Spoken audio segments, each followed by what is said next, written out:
Mr. Muddle just couldn't get anything right. Everything he did, everything he tried, everything he said was muddled. Totally, utterly, completely and absolutely muddled. Imagine, for instance, something as simple as hammering a nail into a wall. Now, what could get muddled with hammering a nail into a wall? Mr. Muddle could get it muddled, and frequently did. Imagine, for instance, something as simple as putting on your coat. Now, what could get muddled with putting on your coat? Well, Mr. Muddle could get it muddled. Imagine, for instance, something as simple as going for a walk. Now, what could get muddled about going for a walk? Well, when your legs start walking one way and you start walking the other, that's a very muddly sort of walk. Poor Mr. Muddle, walking one way and going another. Now, you'd probably like to know where Mr. Muddle lives. In a house by the sea near a place called Seatown. Mr. Muddle's house was supposed to be in the country, but Mr. Muddle, who built the house himself, had got the place muddled up, of course. This story starts one afternoon when Mr. Muddle was having his breakfast. Yeah, we know. We know you don't have breakfast in the afternoon. But you do if you get your meal times muddled up. Mr. Muddle was having bread and butter and jam and a cup of tea with milk and sugar. He spread the butter on the table, then spread the jam on the plate, then poured the milk on the bread, and then filled the cup with sugar, and then poured the tea on the bread. What a terribly muddly mixed-up breakfast. That afternoon, after breakfast, he went for a walk down the beach near his house in order to work up an appetite for supper.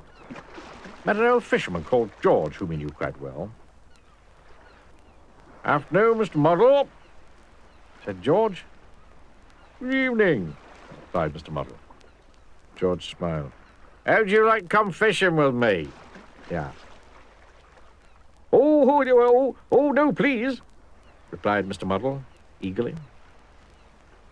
"Help me push the boat out from the beach," called George. "Right-o," said Mr. Muddle, and pulled the boat further up onto the beach. "Oh, Mr. Muddle," said George, and had to show Mr. Muddle the difference between pulling and pushing.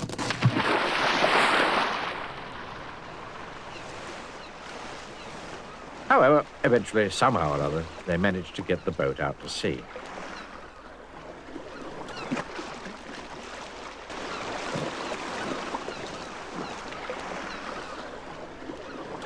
"Now, let's fish," said George, dropping a fishing line over the side of the boat. "Right-o," said Mr. Muddle, and dropped himself over the side of the boat. "Oh, Mr. Muddle," said George again. It wasn't any good. They didn't catch any fish, so they decided to go home before it became dark. "Help me pull the boat up onto the beach," called George. "Right-o," said Mr. Muddle, and pushed the boat back into the water.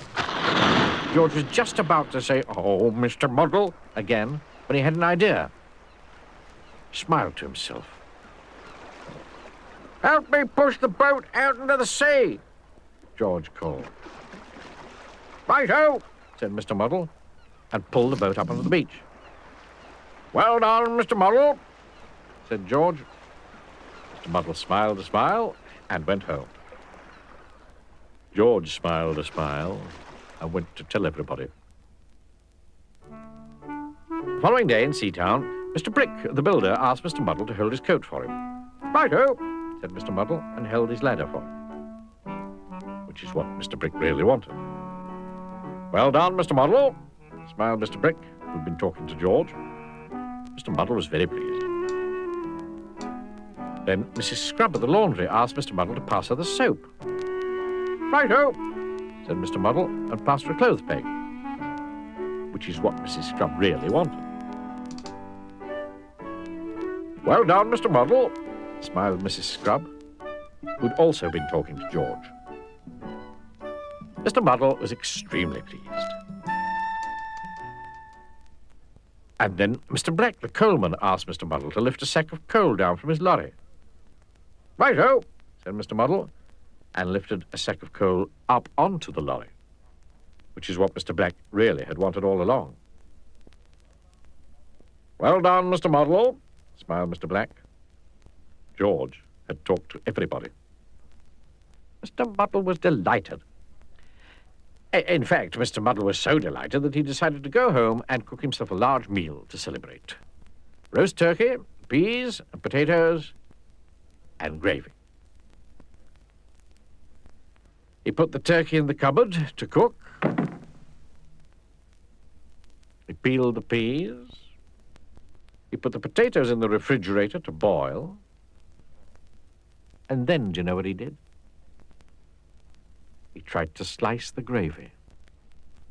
"Oh, Mr. Muddle,"